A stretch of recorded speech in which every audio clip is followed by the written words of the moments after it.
Diskon 15% asuransi kecelakaan Motion Share Safe. Download Motion Insure sekarang. Makanya sering saya sampaikan, berharap kepada manusia itu adalah patah hati yang disengaja.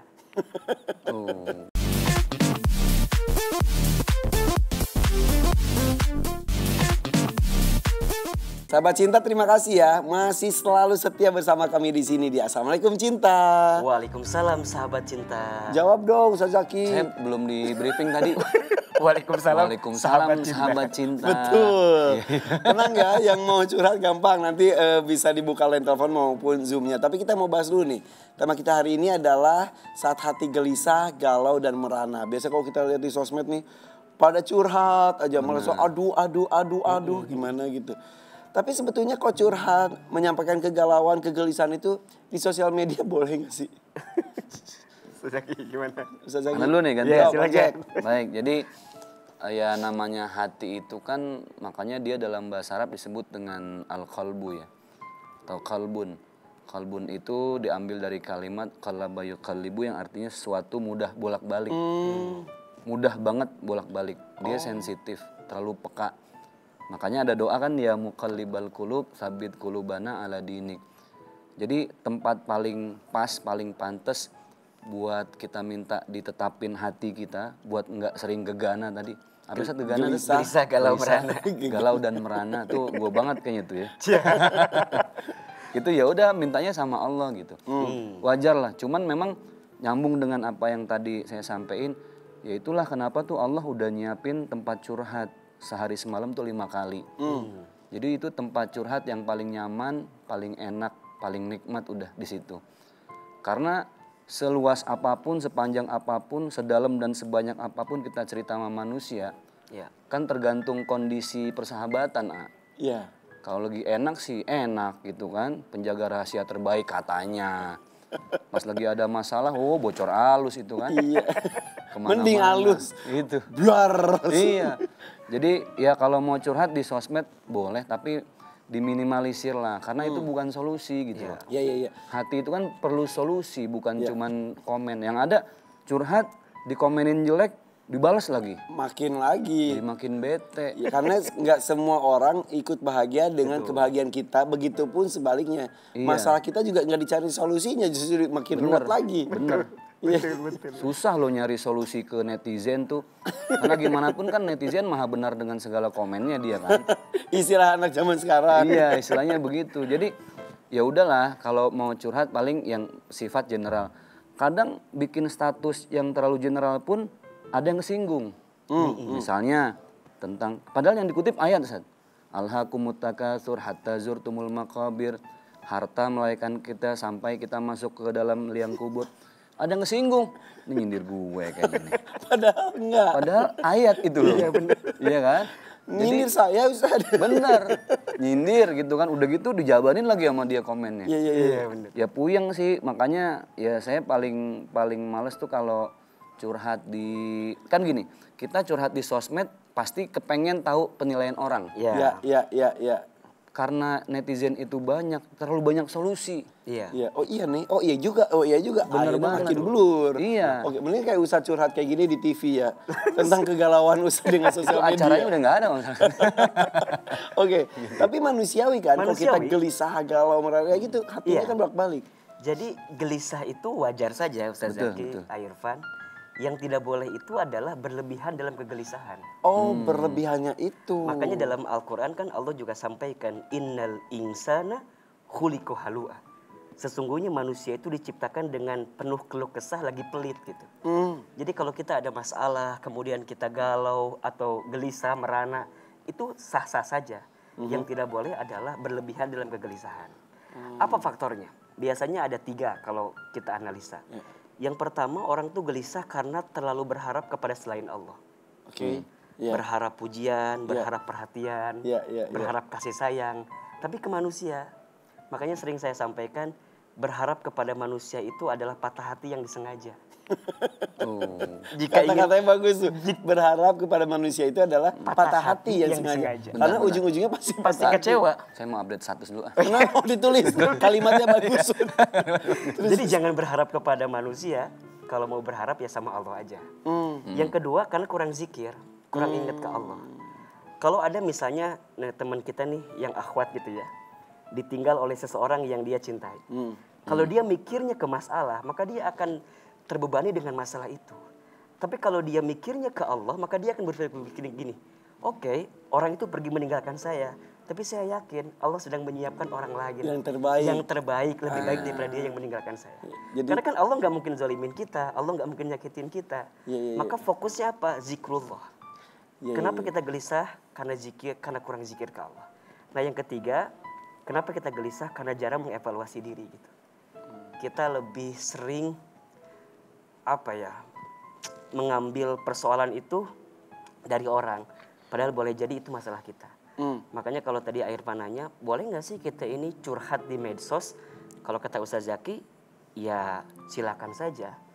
Tapi ingat, ada nasihat dari Imam Ali bin Abi Thalib bagus sekali. Jangan sibuk menceritakan tentang dirimu kepada orang lain. Karena yang menyukaimu tidak butuh itu, Iya. dan yang membencimu tidak akan percaya dengan itu. Itu. Status hari ini. Ulangi lagi satu lagi.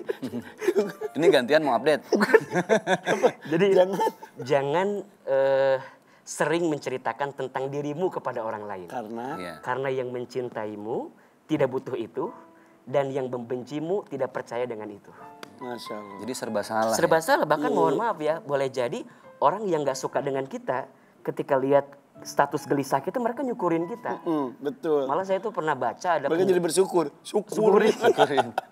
Malah saya pernah baca ada penelitian gini ya, katanya 80% orang yang baca status galau kita itu enak bacanya. jadi kalau kita gelisah di sosmed, saja kayak orang tuh apa sih maksudnya? Iya, Ini saya jadi mau tanya, itu pengalaman antum? Oh, bukan. Ini mana pada curhat gini sih? Ya, makanya. Jadi Tapi kita iya, yang iya, curhat iya, ya. iya, iya. Gitu. Jadi kalau mau cerita, kalau mau curhat, ya sama Allah saja. Iya. Karena ada air mata yang ketika tumpah tidak akan sia-sia saat engkau menangis di hadapan Allah ketika engkau berdoa gitu. Air mata tidak akan pernah sia-sia ketika turun saat itu. Ketika kita berdoa, sujud, disitulah kita dekat dengan bumi, tapi didengar di Oh, langit. Masya Allah. Gitu. Status yang ketiga Iya. itu. Gitu. Quotes lah gitu keluar. Akhirnya. Kemudian kita buka line telepon aja ya. Siap. Sudah baik mau curhat. Nah, kalau curhat di sini boleh karena kita insya Allah mencari solusinya dari sisi Al-Quran dan hadis juga. Oke, di 0813-220-99202.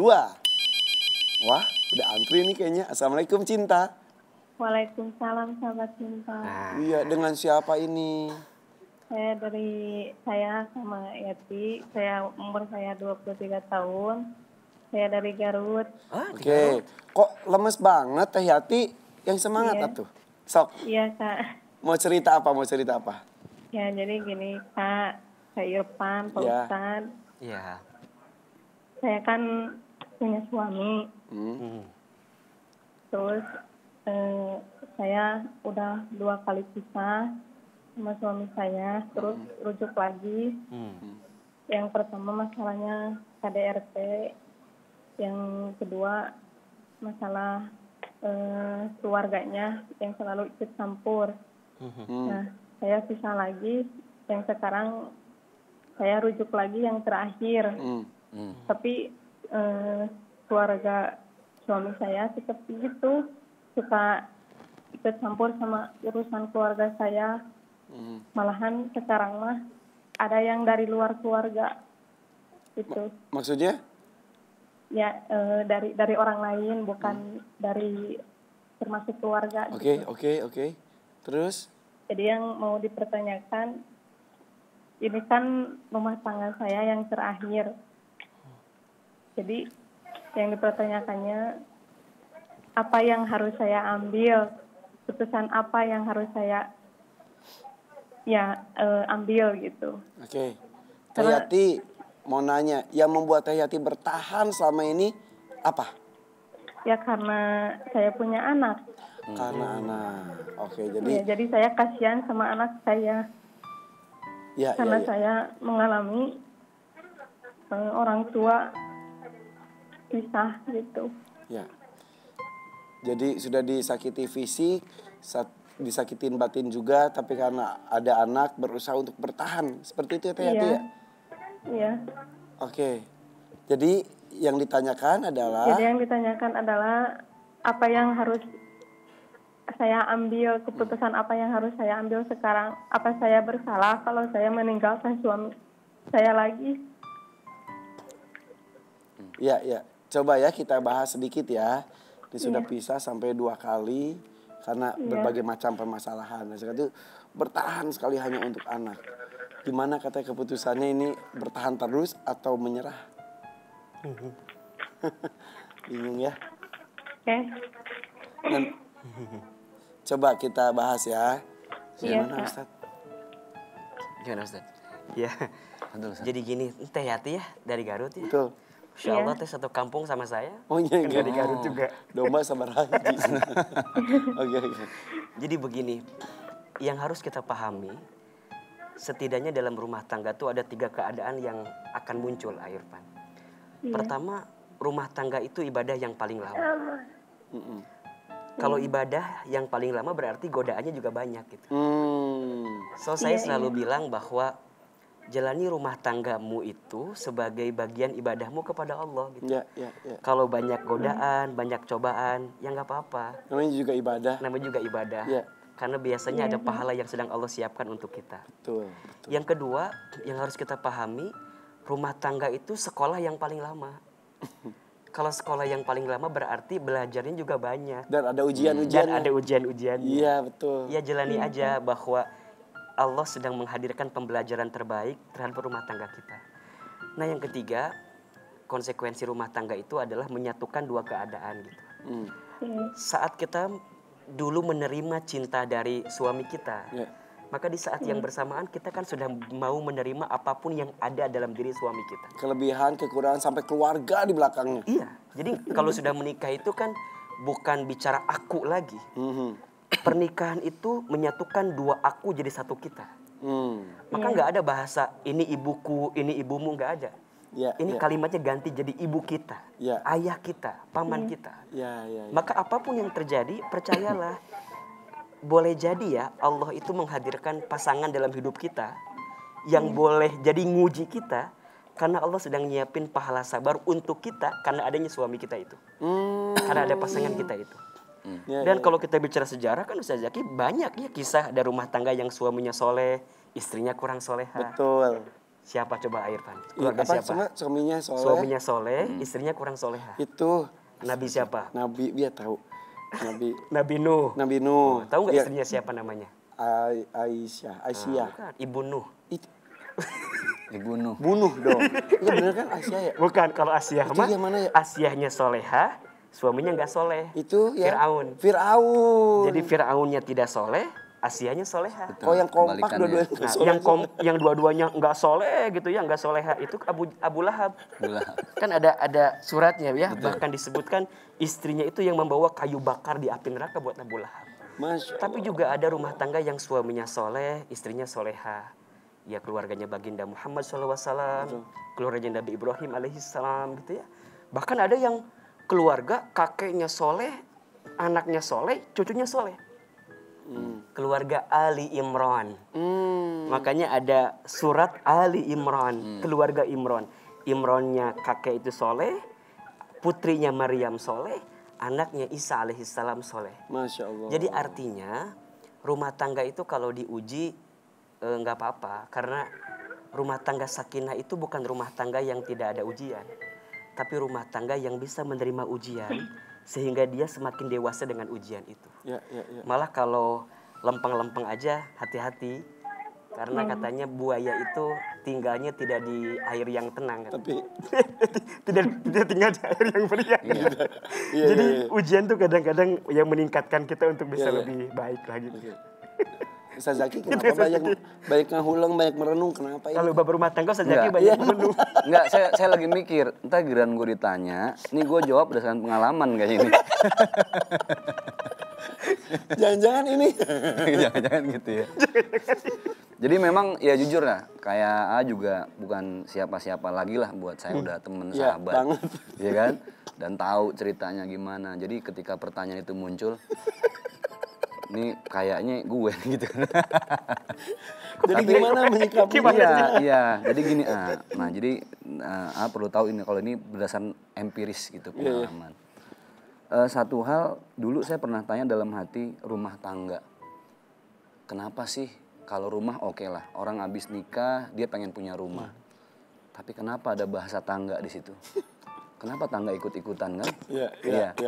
Ternyata Menarik itu ada sejarahnya. Apa tuh sejarahnya? Kebayang nggak tangga orang dulu itu bentuknya kayak apa? Yang dari bambu. Iya, taraje. Ya taraje. Itu kan belum yang model bisa dilipat, Iya. yang tinggi gitu. Iya. Pertama tangga itu ada beberapa, kita lihat dari bambu ada tahapan-tahapan. Iya, 1, step-stepnya. 2, 3. Untuk sampai ke atas, anak tangga kelima harus dimulai dari bawah. Iya.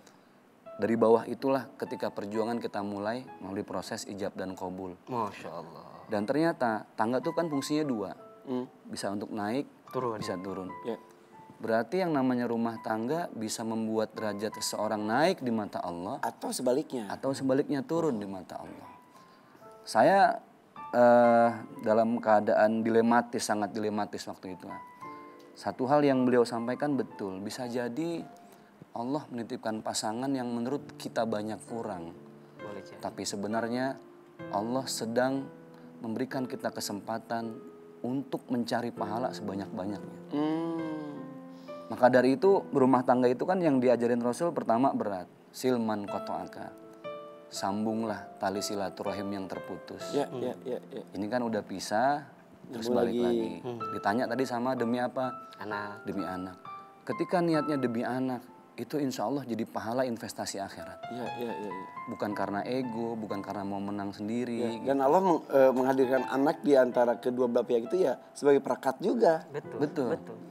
Kemudian yang perlu kita ketahui bahwa berumah tangga itu kapan dia akan jadi tangga yang membuat derajat kita naik. Pertama kan ada proses jihad dalam rumah tangga. Ketika masing-masing menjalankan kewajiban. Suami menjalankan kewajibannya cari nafkah. Istri ya di rumah. Ngomong anak, ngenalin Al-Quran, ngajarin Iqra. Itu kan tugas masing-masing. Itu masing-masing pahala jihad dapat. Cuman hebatnya kan kalau laki ini wajib menafkahi guru ya. Tapi kalau perempuan enggak. Ya. Makanya betul uang istri ya uang istri, uang suami yang uang istri gitu kan. Iya. Kenapa? Karena ketika istri dia membantu suami cari nafkah, maka bukan cuma pahala jihad, pahala istihad dia dapat. Ya, bukan hanya jihad tapi juga Bukan hanya istihad. jihad. Udah. Betul. Gitu. Teh Yati, mudah-mudahan terus bertahan, kita doakan ya. Betul, fokus ke anak saja dan yang jelas itu jadi ladang pahala. Seperti itu ya, kesabaran Teh Yati akan menjadi pahala yang besar juga. Dan juga yang paling penting Irfan, hadirkan doa terbaik di hadapan Allah. Kalau diri kita udah nggak mampu ngapa-ngapain, ya udah pada akhirnya kita serahin ke Allah. Allah yang tahu yang terbaik Yang untuk terbaik kita. untuk kita. Udah Teh Yati, mudah-mudahan bisa lebih tenang lagi. Tadi terdengar suara anaknya, peluk anaknya, ciumin ya. Oke. Iya, Kak. Ya kalau gitu terima kasih Teh Yati. Assalamualaikum cinta. Waalaikumsalam sahabat cinta. Sahabat cinta.